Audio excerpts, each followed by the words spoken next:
morning, happy Thursday. Today I'm just gonna try to do a little day in the life because I think these are fun to watch because I like watching college day in my lives or just day in my lives in general because I get to see some habits that people have, some ideas for me to try in my life, just some random things. So I hope you enjoy it. I have 3 classes today. My first one's at 9:35. It's like 8:45 now. I can literally leave at 9:15 and be fine. My apartment is really close to where my class is. As you can tell, one of my habits is just making my bed. I don't know, people say it's like a productive habit and people who make their bed are 25% more productive or some random percentage. I don't even know if that's true. I just do it because it makes my room look better and I am a very clean freak. So there's that. Let's go eat some breakfast. Normally I make breakfast. For the past 2 months I've just been doing like eggs and toast and fruit. This whole week I made pancakes at home. The Kodiak cakes, they were like protein pancakes, but I forgot syrup so I've been eating them dry with some fruit.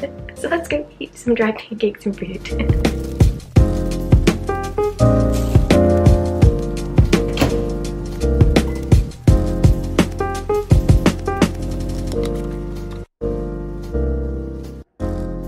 Alright, it's 9:08. You cannot see that at all, but since I have a little bit of time, I figured I might as well just go ahead and do my devotion. One thing I've learned in college is that when you have time, do something. Because I feel like things always come up or just random things and then you get sidetracked or you need to go somewhere. If you have any time and you have something to do, just do it. It's okay if the thing is going to take you an hour and you need to split it up into 15-minute increments. Number 2, about my devotion, I had not been very good at reading my Bible. Then I was convicted. So I just started in Mark. I started going through about a chapter a day, just writing in it whatever I thought I needed to write in it, like writing what the chapter meant or how it applied to my life. And I always have my phone near me when I don't know why they decide to do landscaping work right now. Okay, I always have my phone near me because if I don't understand a verse or want to understand a little bit more about it, what I do is I just look up the verse and look up commentary, and then Bible Ref, R-E-F, BibleRef.com comes up,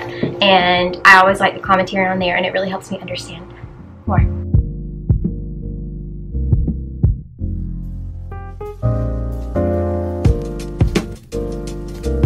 Alright, so that actually ended up being the last chapter of Mark. I did not know that. Mark 16 is the last chapter of Mark. In that we talk about the resurrection and how Mary Magdalene, Mary the mother of Jesus, and Salome brought spices so that they could anoint the body. But when they got there, the stone was rolled away. The angel was there and he said, "Do not be alarmed. You seek Jesus of Nazareth. He was crucified. He has risen. He is not here. See the place where they laid him." And that was the resurrection. That was this glorious moment that showed that we have a living Savior and that he did fulfill all of his promises. And then when he appears to his disciples later, he gives the Great Commission, which is our commandment to do in this world. And he said, this is verse 15. And he said to them, "Go into all the world and proclaim the gospel to the whole creation." And I heard this saying once and I had to write it down. It was, we hold the key to salvation. We hold the key to eternal life. We hold the key to heaven. How dare us not share it? We have the key. Now, we don't make people saved. We can't save people. Only the Lord can. But we have the key that we can give them to let them know, hey, you can go and open the door to salvation. And Jesus is the one that lets them in. And I just think that's a beautiful reminder. We hold the key to salvation. How dare us not share it? Because we are told to go into all the world and proclaim the gospel to the whole creation. Wonderful reminder. Now, let's get to class. I forgot I might need my umbrella. Oops.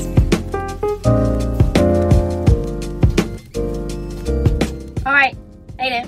This is biomechanics, which is just combining like mechanics and biology. It's pretty much what it sounds like. Lab is pretty cool. We're doing a project where we are distinguishing the difference in joint angles with the hip, and then we're looking at like velocity and acceleration of the 2 squats. We're doing a front barbell squat and a back barbell squat. It's pretty cool. This is just a lecture today. It's not as fun as the lab, but here we are. Let's go do the day.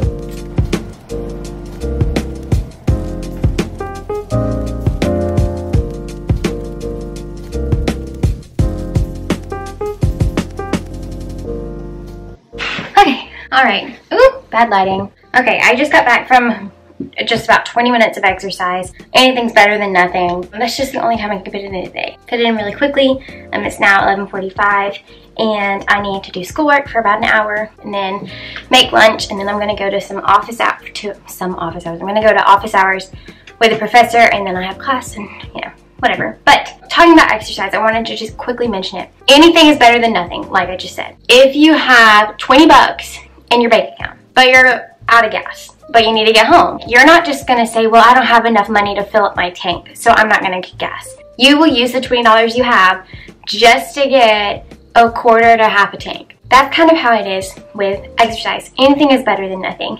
You can fill up your tank a little bit, and that's still better than doing nothing. When I heard that analogy, I thought it was wonderful, and I wanted to share it with y'all. Okay, now I took a full-length MCAT yesterday, and so I need to review the first half of that. I'm going to set my timer for an hour, then we'll see how far I get. One thing I also do is I turn a fan app on my phone because it I get distracted by any noise, so if any of my roommates come in and out, I don't hear it too much. So I turn on my fan app and get to studying.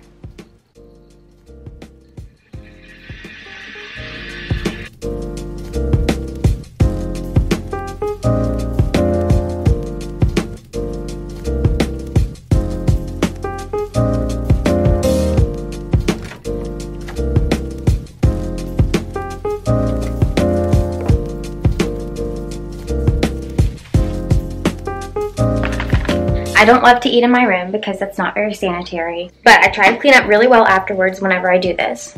I've got some more schoolwork to do, but I gotta eat. I am headed to my professor's office hours. We had an exam. I truthfully think 2 of the questions were graded incorrectly, and I'm gonna try to nicely explain my reasoning behind them. I have the PowerPoint slides of the notes pulled up on my computer already. I'm ready to go. I'm just gonna be like, hey, I want some clarification on 2 of the questions on the exam. But it's always good to go to office hours because I have gone to office hours to look at an exam because it was a really, really poor grade. It was not what I was happy with. And I had studied super hard for that exam. I get there, he handed me my exam. The grade on there was different than the grade that was put in. He switched me and another student's grades up because our last names were close together. Thank goodness I went to office hours because that would not have been good if I had someone else's grade in the grade book. The weather is so weird in Georgia. I'm sure it's weird in other places too, because it's like fall's trying to figure itself out. We're almost a month into fall and it still hasn't figured it out. It is 70 degrees outside, which isn't too hot, isn't too cold, but it's sunny, so you can get hot sometimes, you can get cold sometimes if there's wind. I never know what to wear, and it's so funny to look at people on campus, look at what they're wearing. I saw a girl today in Ugg boots, jeans, and a sweatshirt, which to me is too hot for 75 degrees outside. You see one person that's in a tank top and shorts, then another person in their Ugg boots and joggers. It's just funny. Woo! Biker. Wow. Had to run over this dude. Literally had to run over him. What is he? That's not even a normal bike. That's like an electric bike that looks like a bike that he's pedaling, but he's not pedaling it. I'm so confused. Fun fact about me, while I'm just babbling, I do not like parking. What I normally do is go to the top level of the deck. See, perfect. There's literally no one up here, which is so nice to park. And these are angled parking spots, which to me make absolutely no sense. Well, I mean, I don't know. I always put my car in reverse and check my camera, my rear view camera, to make sure I'm in the lines. So there's a trick. I'm sure everyone does that, but okay. It's 1:30. My professor's office hours in at 2, so I probably need to head out.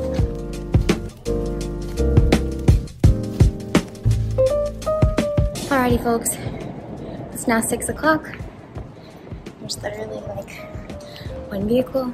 That's not true. There's like 1, 2, 3, 4, 5 vehicles on this level. I told you.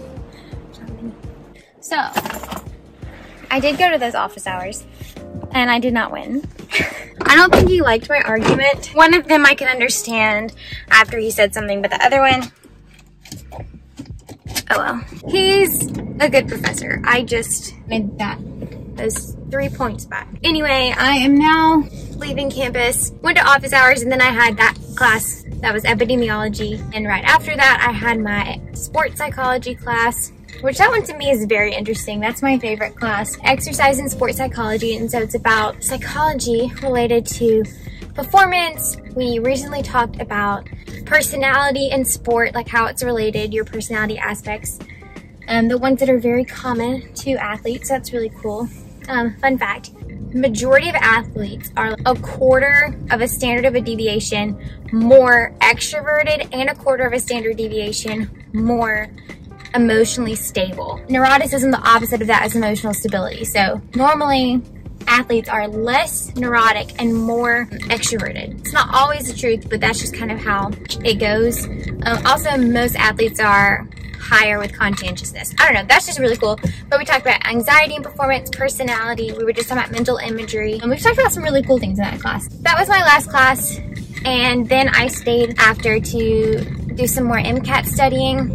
Tonight we have small group. I was not able to go last week, so I'm glad I'm able to go this week. It's just some girls from church, and we get together and we do a little Bible study. Normally what I do is I will get back to the apartment and I will call my mom or my dad. I will call someone and just walk because I've been sitting a really long time. Also get some movement in while I am talking to someone. I just update my mother on my day, see what happened in her day. I will let you fellows and gentlemen, that's not what I meant. What's the equivalent of fellows for girls? Because there's ladies and gentlemen, there's fellows and what? There's girls and gals. I mean, what is going on? Obviously I need to think. Guys and gals, ladies and gentlemen. What? And fellows. What is the female equivalent of a fellow? I'm so confused. I'm obviously a little out of it right now. I think my brain's semi-fried, but okay. Ladies and gentlemen, I will let you go for now. And we'll see where the rest of the day takes me. Right now, I'm gonna go to the apartment, calm my madre while I am walking. Yay. But I'm not going to touch you to stop you yet until I come up to this stoplight. It's hands-free driving. Okay. Bye! Alrighty folks, back again in the car. I won't be able to talk to you while I'm driving because I have to plug in this address into my GPS because I'm directionally challenged. But I am going to small group.